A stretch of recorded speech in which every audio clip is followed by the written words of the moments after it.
Hello, this is James Arthur Ray, and welcome to The Leader's Edge, your quick shot for the psychology and strategies to more powerfully lead both your life and business. Now, if you're new and joining us here, what you'll quickly realize is that the leadership that we're talking about is a leadership for the future. It's a different type of leadership than what is normally discussed, because here's the principle. How can you effectively lead your business unless and until you can effectively lead your life? Because the two go hand in hand. You know, the leader for the future, in my opinion, I'm going to suggest to you, must be well-versed in not only business practices, certainly business practices, but also in philosophy, psychology, physiology, biology, astronomy even, spirituality and quantum physics. And you might go, why? Why? Well, because anything less than that is a partial picture of the universe and how it works. And if you're going to function at high levels, then you have to understand how everything synergistically works together, which science is now proving more and more every single day. Let me tell you a couple of things that are going on in the workforce today. 43% of the people in the workforce polled by Gallup state that they're, quote, too exhausted to perform in their daily work. Harris International has taken a poll that shows that 44% of the people surveyed state that their, quote, stress has increased over the last 5 years. Now, here's the thought idea that I want to explore today. Exhaustion and fatigue make cowards of us all. Now, I'm curious, 43% to exhausted, 44% stress increasing. Are you in one of these categories? Or are you maybe in both? I hope not. But chances are great that you are, because those are large percentages of the population. Now, honestly, as I already stated, how are you going to effectively lead a business when you can't even effectively lead your life? Because the two must work in tandem. And most people attempt to compartmentalize work and personal.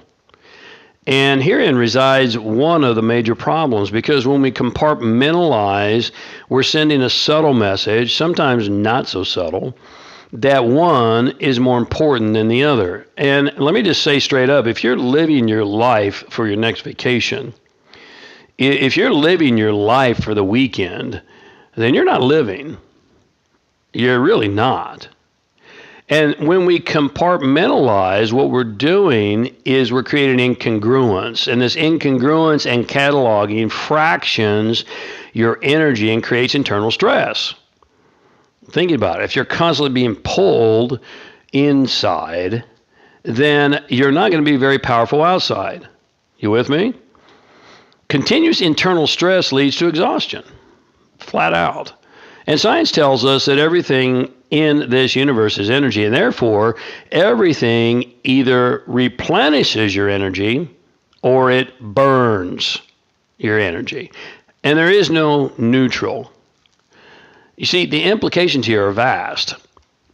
It implicates diet, relationships, exercise, your environment, your community, your thoughts and feelings. Big emphasis here on your thoughts and feelings, what's going on inside.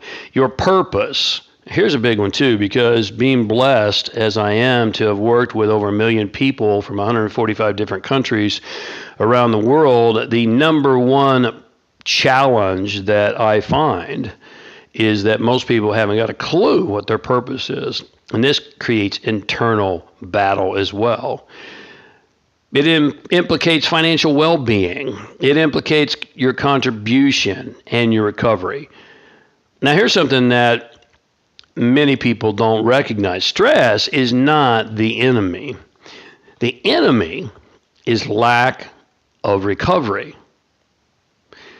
And there is no neutral. All right, everything is either strengthening you or weakening you. Everything is either moving you forward or it's holding you back. Everything counts. Now look, I sleep 5 to 6 hours per night and I hustle hard for 16 to 18 hours per day. The fact is, I find this with team members, I find this with clients, I find this with people I interact with all the time. Some people, half my chronology can't keep up. I've been in this body 61 years at this time. Am I Superman? No. Am I bragging? Hardly. Is it a badge of honor that I sleep less than most? No, no, no, no. In all cases, it's no. It's just a realization that there are certain principles when you commit to them and practice them. Those are key. When committed to and practiced, allow me and you and all of us to be in our natural state. You say, James, what's our natural state? Your natural state is power beyond your wildest imagination. Now, I'm not going to get into the physics here today, but the latest mathematical breakthroughs in quantum physics prove that the power and the information of the entire universe is in every single proton in your body. Now, you have billions of cells in your body. Each of those cells has trillions of atoms, and each of those atoms has a proton. So think about this. The entire universe, power, energy, information is in one proton, and you get trillions of them. I mean, there's enough energy in your body right now to easily light up the North American continent for a week. And if you don't have that kind of energy, there's only one reason why. You are doing something to knock yourself out of your natural state, which is power. Now, there are multiple things at play here that are way too deep and complex for a morning leadership quick shot. But two things I want to give you to contemplate. Number one, leadership, authentic leadership, is about realizing there is no difference between work and play. There is no difference between work and personal. It's all just life. In fact, your work should be your love made manifest in the world. If it's not, fix it fast. Fix it fast, because let's face it, time is not getting any longer for you, my friend, nor is it for me. Tick-tock. Number two, stress is not the enemy. The enemy is lack of recovery. And here's a few things that recovery is not. Recovery is not TV. It's not socializing. It's not drinking. It's not eating toxic foods or comfort foods. It's not binging on social media.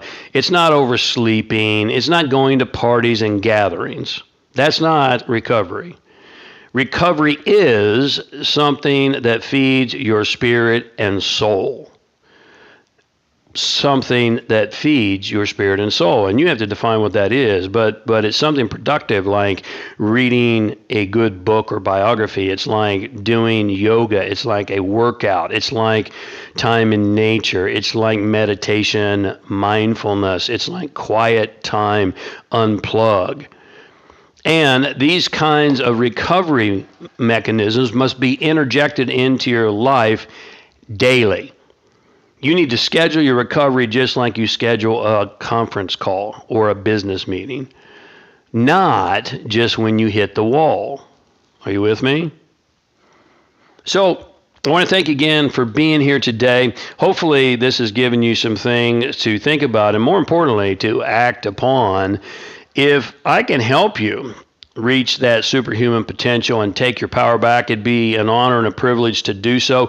Just check out my website, www.jamesray.com, and there you're going to find all the online resources that we have. There are many. You're going to find all the coaching opportunities we have. There are many. We have group coaching. We have online coaching. We have one-on-one. There's a lot of different opportunities. You'll also find live events there as well. We do a limited amount of live events per year, and I'd love to meet you face-to-face and shake your hand and help you recognize and actualize and internalize some of these things that we're exploring here every single day. Once again, I appreciate you being here, and until we speak again, be a leader, live your purpose, and take your power back.